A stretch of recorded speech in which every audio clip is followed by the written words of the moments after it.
management. I was watching a game recently, and there was two very different managerial styles. One of them was pointing every pass where he wanted to go, literally. I remember you saying that you like to give players the tools to sort it out for themselves. Are you sceptical of that sort of management, where someone is literally kind of putting the pass into play before it happens? No. I just think it's a reflection of personality and character. I just think people do things in different ways. I don't think there's a right or wrong way to do it, but it has to suit your kind of personality and your character more than anything else. Or I certainly think there's merit. I think our role is to help players on game day. That's our role. How you do that, I think, really depends, like I said, on kind of your personality and your character and your methodology. But no, I think there's they both can be equally effective as long as they're I guess authentic in terms of the person you are. You're speaking also about the difference between sort of more valid criticism of your team and then criticism of yourself. And remember, you name checked Nuno in that as well. Talk about if you've got these years of experience, maybe you command a bit more respect. Were you slightly referring to his time here at Tottenham, and what did you mean by those comments? Did you think that he was maybe wasn't given the respect he deserved? Why? No, I don't think it's about giving the respect. It's just that, like I said, there's a real easy way to kind of dismiss a person on the back of something not working out, because that's what it is. It obviously didn't work out from here, but I said he did a great job at Wolves, and it's almost like when he got appointed at Nottingham Forest, people were almost underwhelmed by it, and I couldn't see why, because he's got a strong CV and he's already proven himself at this level. So yeah, it's just I think I say sometimes we sort of very dismissive of people's kind of experience in a role, which I think increasingly more so in today's world, experience I think is probably a key factor into how you navigate management. John? You talked about your Christmas Day. How much of a sacrifice is it to be so far away from your family? It's not something people think about. Yeah, look, I think all these things are balanced out. It's a sacrifice in fact, in the terms of you've got, I think Christmas is an important part of the time of the year. I really do. I think I've always I know my childhood, I've always cherished memories of Christmas and spending with the family, but ultimately we've also made a decision as a family to kind of go down this route, and you take the benefits of that in terms of me being able to do something I'm really passionate about, and when that happens, sometimes it's at the sacrifice of things, especially for family members. I'm sure my kids and my wife would prefer to be with me as well. I hope so anyway. But like I said, it's just the choices you make and the sacrifices, and all families make sacrifices. Ours no different. What will you do when you make a call? Obviously, you're going to make the call home. Then what will you do? Well, we obviously got training. We've pushed it back to late evening because I think it is important for the players to spend the day with their families and the staff. I'll have a quiet morning, mate. I'll speak to my family and then just get on with my day. Do you think Ben Godfrey as a stopgap in January is there? Sorry?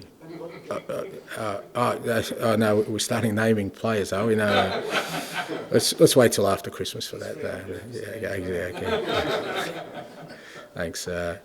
We'll just see, mate. I'm kind of hoping that I've been really good this year because I've got a fair Christmas list for Santa, so we'll see what I get. You've been a naughty little boy, apparently. Yeah, well, that's true as well. Yeah, so that's fair enough too. Yeah, touche. I may not get anything, so we'll see. Matt? Nuno might be a good example of. I mean, he was here. He didn't last long. He was criticised. He was probably unpopular with supporters. You played completely the opposite type of play. The football is very different, and you were also criticised. Would people criticise anything? Yeah, I think so. I think that's the case, Matt. And that's okay. That's like I said. I think we sometimes, you know, I said, I think last week, in today's world, we kind of search for perfection, and it just doesn't exist. You know, you kind of, whatever road you go down, there's going to be some pain, there's going to be some challenges, and you know, if you're always kind of seeking this, you know, people say, okay, well, I should be more, you know, I don't know, defensive-minded in my approach. So that means I need to temper my attacking approach, make it a little bit more defensive to achieve perfection. And, or, you know, if you're too defensive, you know, people say, you know, you should be a little bit more attacking. For what purpose? To be perfect? Well, none of that exists. So, you know, and I think there are some people who will always just look at it in black and white terms of just results, and you can't change that opinion. You know, if I'm winning, then I'm great, and my system's great, and my beliefs are great, philosophy's great. If I'm losing, everything's.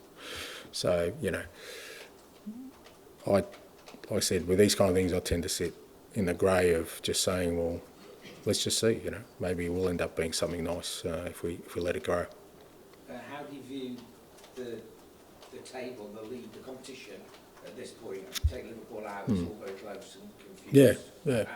What do you think? Yeah, I think it's an unusual year, and I think it'll stay an unusual year. I just got a sense that, like I said, Liverpool, you know, obviously are in a great moment, but everyone else, I think, is having challenges. Maybe Chelsea is still okay squad-wise. They're having challenges with, you know, with injuries, which means that in a very competitive league, it doesn't take much for kind of, you know, a team to get disrupted in terms of their form. Because you look at sort of probably, from second or third down to, I don't know, position 16, like any given week, anyone can win in those. And the spread of points is not as great as you would expect this time of year. So I think it's going to be a tight league all year, and I think any team who can hit some consistency and keep their players healthy can make a real impact. And conversely, if you go through a tough time, you'll find yourself probably, you know, in a tougher position than maybe in another year. Do you feel when you get people back, you can stick a sequence of results together? Yeah, I certainly believe that. Yeah. Yeah, absolutely. Yeah, I certainly believe that. But obviously, you need to kind of stay in touch in the meantime. And look, I always felt, you know, like I said, probably after the City game, that this is going to be the toughest period we're ever going to face, knowing what we were going to have to come up against in terms of the amount of games and the squad we had. You know, we've still got, you know, at least a couple of games to go in that period. And we just got to try and hang on. Might you have Davis back on Boxing Day? You said last Yeah, week. hopefully. He's training. The idea is for him to train today.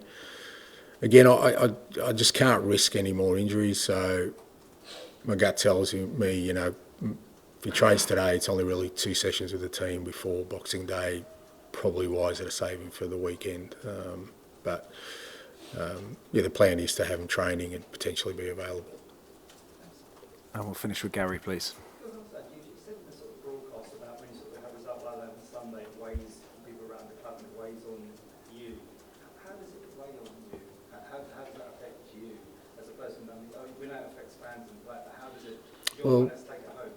Well, because I'm responsible for it. You know, I'm the one that's kind of choosing the path we're on, and you know, it's difficult, and you know, I don't like seeing, like I said, our supporters, you know, having to experience a game like that, and I don't like the players, you know, giving everything and feeling the way they do, and all the staff, because everyone works hard, and they're all doing a great job, you know, but ultimately, a day like the weekend, everyone kind of leaves fairly, you know, deflated and disappointed and unfairly judged, in my opinion, and that's my responsibility. So, of course, it weighs on me. It weighs on me very heavily. But as I keep saying, my biggest responsibility is to try and change the course of this club and bring success to it. And as much as, you know, I take it pretty hard, I still feel like my role is to make sure that we stay the course. Because obviously January